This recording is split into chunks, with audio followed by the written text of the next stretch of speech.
আসসালামু আলা সাইয়্যিদিল আমবিয়া ওয়াল মুরসালিন। আজকে নির্বাচনী পথসভায় উপস্থিত আছেন গাজীপুর ৩ আসনের কর্ণধার ডক্টর রফিকুল ইসলাম বাচ্চু সাহেব।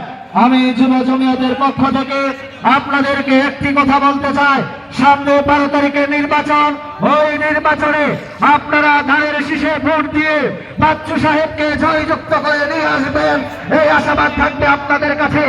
আর একটি কথা আমি বলতে চাই, শুধু হুজুকে ভাবে নারায়ে তাকবীর দিবে, নারায়ে তাকবীরের স্লোগান শুনে ইসলামী দল ভেবে ওই জায়গায় যাওয়ার কোনো অবকাশ নেই।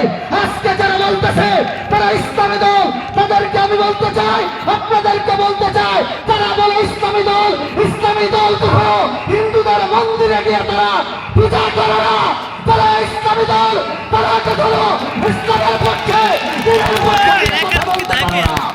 আজকে আমরা বলতে চাই, ইসলামী দল জমিয়তুল উলামা ইসলাম বাংলাদেশ প্রাচীন সংগঠন, ওই দল বিএনপির সাথে আছে, আগেও ছিল, এখনো আছে, ভবিষ্যতেও থাকবে ইনশাআল্লাহ। এই কথা বলে আমি আমার বক্তব্য শেষ করছি। রাসূলুল্লাহ